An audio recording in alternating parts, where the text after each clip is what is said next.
Professor doctor Asad एजाज़ मेरे हमरा मौजूद हैं। मुंह का कैंसर हो जाता है, उसके बाद लोग समझते हैं कि ज़िंदगी यहाँ पर ख़त्म हो गई है। क्या ऐसा है? और अगर किसी को मुंह का कैंसर हो जाता है तो उसे किस तरह से उसे टैकल करना चाहिए, किस तरह उससे बचना चाहिए, उसकी जो प्रिवेंशन है वो कैसे की जाए, उसका क्योर, उसका इलाज कैसे किया जाए, आज सारी तफसील जो कि डॉक्टर साहब मेरे हमरा मौजूद हैं उनसे बातचीत करेंगे और हर तफसील उनसे हर सवाल पूछकर मुकम्मल तफसील आपको पहुंचाएंगे। मुंह का कैंसर किस वजह से होता है और किस तरह इसको प्रिवेंट किया जा सकता है? जी, बहुत शुक्रिया। सबसे पहले तो आपने इस इम्पोर्टेंट मौजू पे मुझे बात करने का मौका दिया। मुंह के कैंसर की बहुत सी वजूहत हैं हमारी सोसाइटी में। पान, गुटखा, छालिया और सिगरेट का बेतहाशा इस्तेमाल, वैसे तो इनमें से कोई एक फैक्टर भी मुंह का कैंसर कर सकता है, लेकिन जब ये फैक्टर्स मिल जाते हैं तो मुंह के कैंसर होने के चांसेस बढ़ जाते हैं। और जो मुंह के कैंसर की वजूहत यूरोप और अमेरिका में थोड़ी सी डिफरेंट हैं, उधर अल्कोहल और बाकी फैक्टर्स ज़्यादा हैं। और हमारी सोसाइटी में मिड ईस्ट एशिया में ये पान, गुटखा, छालिया और स्मोकिंग की वजह से।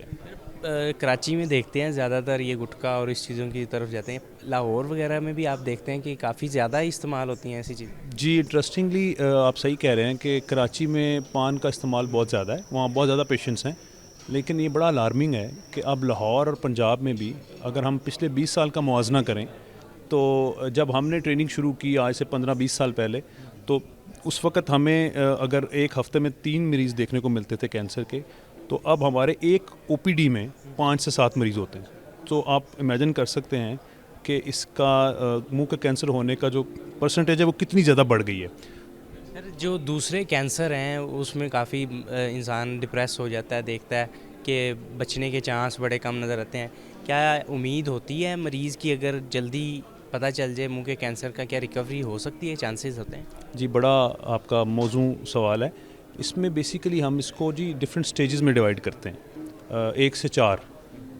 हम लोगों को जो पढ़ाते हैं, जो अवेयरनेस देते हैं, वो यही देते हैं कि अगर मरीज़ सही वक्त पे हमारे पास प्रेजेंट कर जाए तो उसका बड़ा अच्छा इलाज मौजूद है। और being a surgeon we can remove that tumour. इसमें हमें गर्दन की सफाई भी करनी पड़ती है, साथ में ये गर्दन में फैलता है। और अगर जूँ जूँ स्टेज बढ़ती है उतना उसकी प्रोग्नोसिस बुरी हो जाती है। ये बड़ा इंपॉर्टेंट है कि पेशेंट जल्द से जल्द हमारे पास प्रेजेंट करे। और ये वर्कशॉप और ये जो हम करा रहे हैं, जो कॉन्फ्रेंस करा रहे हैं, इसका एक प्राइमरी मकसद अवेयरनेस क्रिएट करना है। ताकि जो हमारे ट्रेनीज़ हैं, जो हमारे यंगर कोलीग्स हैं, they can identify these lesions in oral cavity और उनको जल्दी से रेफ़र करें ताकि मरीज़ का जल्दी से इलाज हो सके। बिल्कुल ठीक है, आप कह रहे हैं। मुझे ये बताइएगा कि कैसे पता चलता है, एक आम लेमैन है उसको कैसे पता चलेगा कि मैंने चेकअप करवाना है कि कैंसर की स्टेज हो सकती है, ये किस तरह उसको पता? जी बिल्कुल। ये चीज़ें भी हम लोगों में अवेयरनेस के लिए इस्तेमाल करते हैं। मुंह के अंदर कोई भी सुर्ख या सफ़ेद निशान अगर ऐसा हो जो कि आपको पहले नज़र नहीं आया और आपके मुंह में अपीयर हुआ है, तो you must see an specialist then. उसके अलावा अगर कोई एक ऐसा ज़ख़म मुंह में बने, आम तौर पे हम सबके मुंह में ज़ख़म बनते हैं, तो अल्लाह मियां ने एक हीलिंग का निज़ाम रखा हुआ है। निज़ाम रखा हुआ है, जल्दी भर जाते हैं ज़ुबान पे भी, अगर कभी कट लग जाए। बिल्कुल लगते हैं, और उसको हम अपनी ज़बान में अल्सर कहते हैं। तो कोई एक ऐसा अल्सर जो कि उसकी हमारी गाइडलाइन ये है कि अगर 14 दिन तक वो ना भरे तो फिर आपको ज़रूर मशवरा कर लेना चाहिए। और उस मशवरे का फ़ायदा ये होगा कि अगर उसमें कोई ऐसी निशानियां मौजूद हैं जो कि ओरल कैंसर की तरफ जा सकती हैं, तो हम फ़ौरन फिर उसकी बायोप्सी करके टुकड़ा लेके तो हम आइडेंटिफाई कर सकते हैं। कौन सी स्टेज है कि जिसके बाद आप ये कह सकते हैं कि मरीज़ के बचने के चांसेस बिल्कुल नहीं हैं? वो क्या स्टेज होती है? जी, स्टेज 4 पे जब मरीज़ हमारे पास आते हैं, ऑल्दो उसमें भी हम क्योंकि हमारे सोसाइटी में मरीज़ पहले हकीम के पास चले जाते हैं, किसी क्वैक के पास चले जाते हैं, तो हमारे पास प्रेजेंट लेट करते हैं और उसकी वजह से फिर हमें बड़ी मुश्किलात पेश आती हैं उनके ट्रीटमेंट में। स्टेज 4 इज़ स्टेज जिसमें अगर आप पेशेंट प्रेजेंट करता है तो आपके जो 5 साल ज़िंदा रहने का जो एक दौरानिया है उसमें वाज़े कमी हो जाती है, जिसको हम 5 ईयर सर्वाइवल रेट कहते हैं। Stage 4 is a stage which is very difficult to treat. और हमारा एम भी यही है, पढ़ाने का भी और लोगों में अवेयरनेस का भी, कि हमें मरीज़ जल्द से जल्द वो रेफ़र करें ताकि हम उनको देखें। और इसमें फैमिली हिस्ट्री का भी रोल आता है। कुछ पेशेंट्स ऐसे होते हैं जिनके अगर पेरेंट्स में खुदा न खास्ता या घर में किसी को मुंह का कैंसर हुआ है तो उनमें चांसेस बढ़ जाते हैं मुंह के कैंसर होने के। तो उस पे फिर हमें उन फैमिलीज़ की स्क्रीनिंग ज़्यादा रूटीनली करनी चाहिए एज़ कम्पेयर टू वो मरीज़ जिसमें पहली दफ़ा हो रहा है। सर गुटखा, अल्कोहल, सिगरेट वगैरह, इसके अलावा आम रूटीन में जो चीज़ें हम खाते हैं, जैसे फ़ास्ट फूड का आजकल ज़्यादा इस्तेमाल होता है, फिर बताया जा रहा है कि प्लास्टिक के बर्तनों में खाने की वजह से प्लास्टिक के ज़रात आ रहे हैं, कि इन चीज़ों से भी मुंह के कैंसर को कोई इफ़ेक्ट होता है, उसको क्या लीड करता है?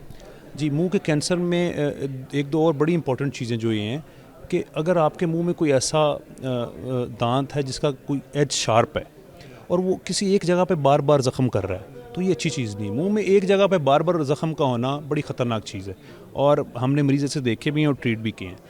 नेक्स्ट, कुछ वायरसेस ऐसे हैं जो कि ओरल कैविटी में जब मौजूद होते हैं, ह्यूमन पैपिलोमा वायरस हम उन्हें कहते हैं, जिनका ओरल कैंसर के होने में बड़ा रोल बताया गया है। जहाँ तक आप बात कर रहे हैं प्लास्टिक की और प्लास्टिक के बर्तन में खाने की, तो इसका ज़्यादा रोल जीआई कैंसर्स में है।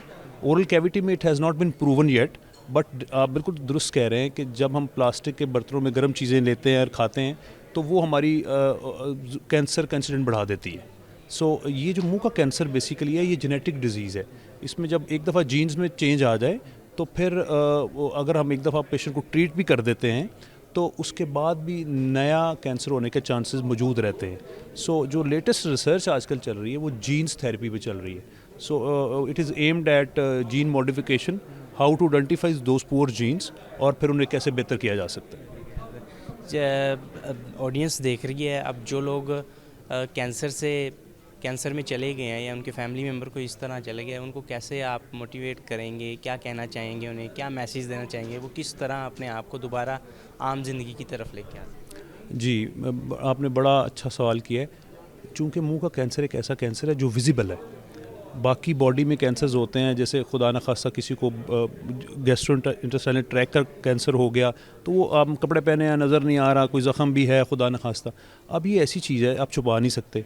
और इवन हमने ये भी देखा कि जो पेशेंट के घर वाले भी कई दफ़ा उनसे तंग आ जाते हैं और वो बड़े मसाइल होते हैं।